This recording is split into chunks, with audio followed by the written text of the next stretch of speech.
Growing your own doesn't always mean growing outside. You can grow your own inside the house. Check out these green sprouts I grew for a stir fry. They were so good, and I'm about to do some more. So stay tuned. I'm going to show you exactly how I grew these inside the house using dishes I already have.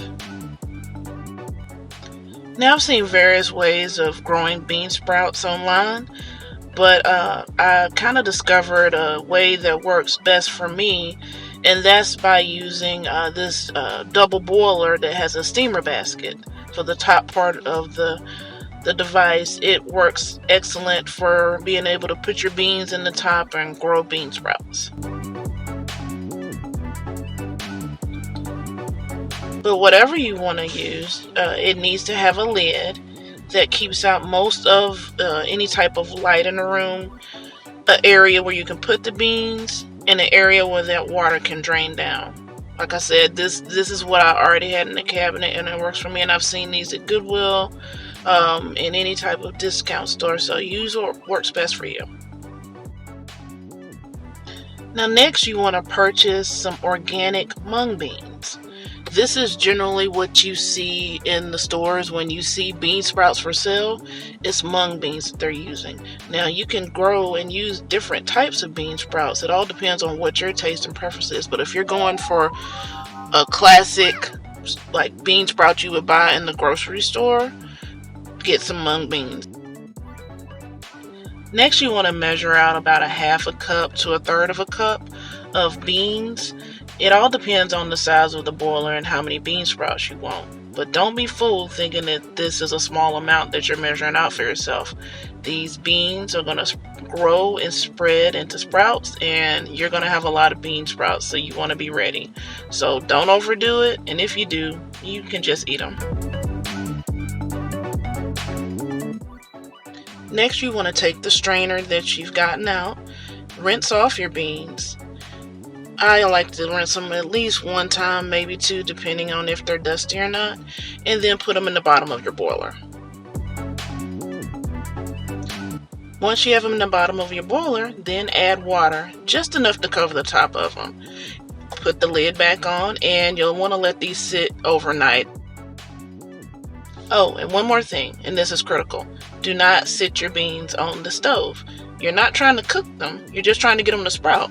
So you'll want to sit it somewhere near the stove. They can be warm in the environment that you're in your kitchen, but you don't want to cook them. I like to sit mine by my beverage station. After 24 hours, drain your beans in the strainer that's above them. And you have beans that are already ready to go and be sprouted. And as you can see, they're already starting to form the sprouts. Look at that. That's too cool.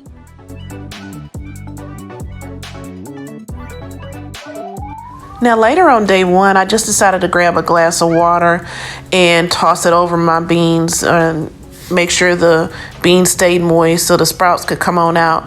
But it's important that you water your beans and bean sprouts at least twice a day, once in the morning and once in the evening.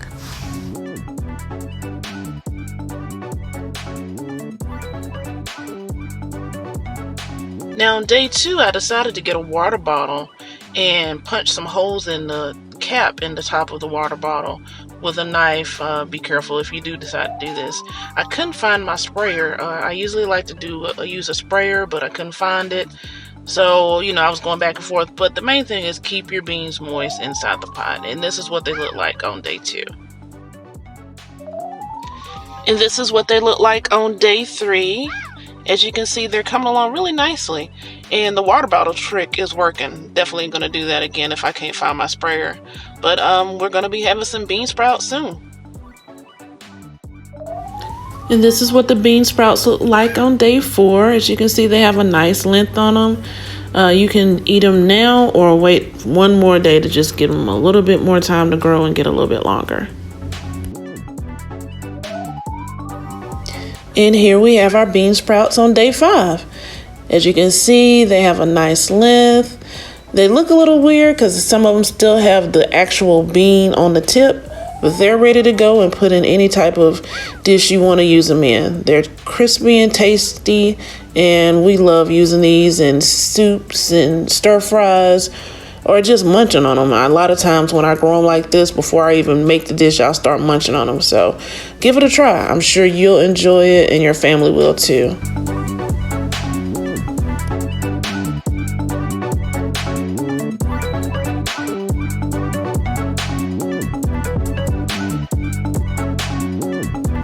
For more tips on gardening and grilling, check us out on Fresh and Fire Backyard Living.